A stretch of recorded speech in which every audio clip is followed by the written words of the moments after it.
Yo les gens, j'espère que vous allez bien, je vous retrouve aujourd'hui pour une nouvelle vidéo dans laquelle on va parler évidemment de Forza Horizon 5. Comme vous le savez, il y a eu un live officiel des développeurs le lundi 9 août 2021, live durant lequel ils nous ont montré pas mal de choses assez intéressantes. J'ai déjà fait une première vidéo pour débriefer un peu ce live officiel, vidéo qui est sortie il y a quelques jours, ou hier selon quand sortira cette vidéo, où on parlait notamment de ce qui avait été montré au niveau de la Supra, des kiffs carrosserie, des nouvelles jantes, des nouvelles customisations. Aujourd'hui dans cette vidéo, on va s'intéresser au côté map de Forza Horizon 5, de ce qui a été révélé dans ce nouvel épisode du Forza Horizon 5. Let's go! La très bonne nouvelle, la très grosse info, c'est qu'ils nous ont montré la map en mode minimap, comme quand vous faites start sur Forza Horizon 4, vous pouvez afficher la map, zoomer, dézoomer, voir toutes vos épreuves, voir vos défis en cours. Quand je dis minimap, je parle bel et bien de cet affichage-là, je ne parle pas de la taille de la map, puisque la map de Forza Horizon 5, au final, va être la plus grande map qu'on ait eue sur un Forza Horizon, puisqu'elle va faire au moins 50% de plus de surface que la map de Forza Horizon 4. Donc on nous a montré un petit peu ce à quoi ça allait ressembler. Donc c'est bel et bien réparti à peu près comme on pouvait l'espérer, c'est-à-dire l'ouest de la map avec la zone désertique, avec les trois différents déserts. On en a déjà parlé, il y aura un désert vraiment full sable, un désert en mode dune, un désert avec plutôt un peu plus de végétation. À côté de ça, il y aura donc le fameux volcan et la grande caldeira, donc qui fait aussi un peu réserve naturelle. Fameuse zone qui, je le rappelle, va contenir le volcan qui sera parcourable sur Forza Horizon 5, qui sera tout simplement le point le plus haut atteignable sur tous les Forza Horizon confondus, avec d'un côté une grosse descente en mode off-road, on peut l'imaginer en buggy, ce sera assez marrant. De l'autre côté, côté est plutôt, une descente en mode drift avec des routes bitumées, ça va être la folie à cet endroit-là. Je sens qu'on va avoir des zones de vitesse, des zones de drift partout, ça va vraiment être super cool. Donc ça, voilà, l'ouest de la map, nord-ouest, c'est réserve naturelle, désert. Au sud, on va plutôt partir sur un délire du coup marais slash jungle slash marécage. En tout cas, ça a l'air d'être tourné comme ça, avec les petits cours d'eau qu'on peut voir tout au sud, donc avec la grosse forêt, avec, comme vous pouvez vous en douter, beaucoup plus de routes off-road que de routes bitumées. C'est normal dans ce genre d'endroit. À droite, donc à l'est de la map, ça a l'air d'être là aussi pas mal sauvage, mais avec le côté, on va dire, côte un petit peu touristique. Donc ça, j'en reparlerai un petit peu plus tard, mais il y aura une ville là-bas, un village un petit peu en mode Byron Bay, si j'ai bien compris. Au centre de la map, donc le gros de la map, ce sera la zone un peu en mode champ, zone de culture, zone agricole, comme on a pu voir déjà quelques photos, quelques petites vidéos sur les réseaux sociaux du jeu. C'est une zone qui va être assez stylée, même si honnêtement c'est une zone qui va pas mal faire penser à Forza Horizon 4, je pense. Et puis au nord de la map, donc la ville de Guanajuato, qui est une ville qui a l'air d'être assez grande. Si on met en fait cette map à échelle de celle de Forza Horizon 4, on se rend compte que Guanajuato sera probablement 50% plus grand que Édimbourg sur Forza Horizon 4. Ce qui est au final assez logique, puisque la map tout court de Forza Horizon 5 va être 50% plus grande que celle de Forza Horizon 4. La bonne nouvelle, c'est qu'il n'y a pas qu'une seule ville, justement, c'est ça dont je parlais juste avant. Vous allez retrouver des petits villages et des villes, on va dire un peu plus petites, à d'autres endroits de la map, notamment à l'ouest, effectivement, il y aura une zone, on peut imaginer en mode Byron Bay, touristique, avec un petit peu de off-road, mais aussi des belles petites routes sur lesquelles vous pourrez vous faire des petits délires RP en mode vacances sur Forza Horizon 5.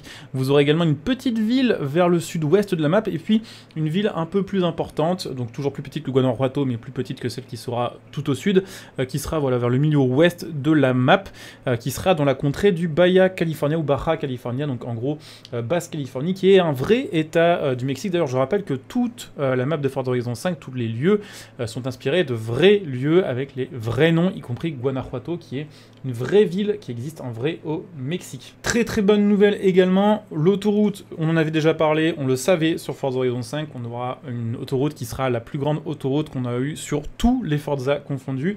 Alors, c'est très intelligent la façon dont ils l'ont faite, parce que ça va permettre de voyager rapidement à travers toute la map, de l'ouest à l'est, de l'est à l'ouest, également du nord au sud, puisque l'autoroute est un peu en biais.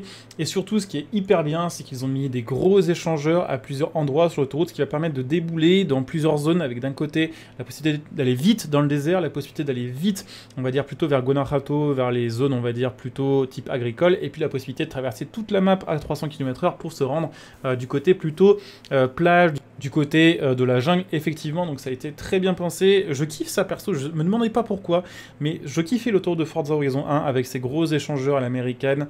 Ça faisait un peu RP, genre je kiffais bien arriver pas vite là-dessus, arriver en mode un peu RP, grosse accélération sur la voie d'insertion.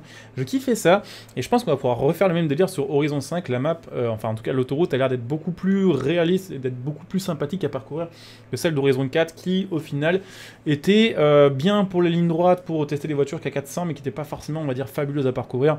Là voilà, on pourra partir d'une plage et aller à l'autre en roulant à des grosses vitesses ou en roulant RP si on en a envie. L'autoroute va être quand même vraiment grande, il faut s'attendre à vraiment plusieurs kilomètres d'affilée, de grosses lignes droites. Je rappelle que la map est 50% plus grande que celle d'Horizon 4, que sur Horizon 4 elle traversait en hauteur et que là elle traversait en largeur, donc ça va être quand même vraiment bien plus grand. Il y a aussi d'autres petits lieux plutôt stylés qui ont donc on va dire un peu pop sur cette photo mise en ligne par les développeurs, notamment ce qui semble être des aéroports ou des pistes d'atterrissage pour les avions. Alors il y en a une au sud on dirait, alors malheureusement les caractères sont un petit peu pixelisés, du coup c'est dur à lire, mais peut-être que c'est écrit aéroport. Il y a également une autre piste, en tout cas ce qui semble être une piste d'atterrissage vers le centre de la map, donc il faut se dire que peut-être ces lieux serviront de téléportation aux deux extensions. Je rappelle qu'on sait déjà qu'Horizon 5 aura deux extensions, ça peut tout à fait être ça. Et la bonne nouvelle c'est que c'était quelque chose qui était très joué sur Forza Horizon 3, les gens kiffaient de ouf rouler sur la piste d'atterrissage, c'était un bon endroit pour faire des drags. Il y aura certainement d'ailleurs le retour du mode drag sur Forza Horizon 5 avec justement cet endroit qui servira de piste avec des zones officielles de drag à ces endroits-là, donc franchement ça fait kiffer. Il y aura certainement aussi d'autres endroits un peu spéciaux, on peut voir je crois un stade ou une arène, alors je ne sais pas trop à quoi ça correspond, mais en gros il y aura un stade, mais on le sait déjà depuis longtemps parce que depuis les premiers gameplays de Forza Horizon, on nous avait montré un stade dans lequel il nous avait fait des petites épreuves en mode Super 7. Également deux autres ronds vers l'ouest de la map, alors je ne sais pas trop ce que c'est, je vous mettrai les photos, vous me direz ce à quoi ça vous fait penser. Bon, on dirait des espèces de crop circles, mais je suppose que c'est des zones de recherche de je sais pas trop quoi, des grands ronds verts avec des traits blancs dedans. Il y aura évidemment donc les deux plages, une à l'ouest, une à l'est, une qui sera, on va dire, un peu domestiquée en mode lieu touristique, et l'autre qui sera plus sauvage, qui fera peut-être penser à la plage de Forza Horizon 3 avec les fameux demi-canyons qu'on pouvait parcourir en bagnole. Il y aura globalement énormément de points d'intérêt, d'endroits à parcourir ou prendre des photos. Il y a plein de petits labels, de petits libellés voilà, sur cette mini-map. Beaucoup plus nombreux que sur Forza Horizon 4 et sur Forza Horizon 3, donc forcément énormément de zones à explorer. On sait déjà d'ailleurs que pour avancer sur Forza Horizon 5 au niveau de l'histoire, au niveau de la carrière, il faudra avoir exploré les zones, avoir découvert justement ces fameux points d'intérêt. Perso, la map a l'air d'être quand même hyper complète. En tout cas, mon avis là-dessus, c'est que ça va être probablement la map la plus variée qu'on a jamais vue sur un Forza. La seule chose qui manque, je pense, peut-être un jour dans un autre Forza, je ne sais pas, il manque quand même un gros côté urbain avec une vraie grosse ville moderne.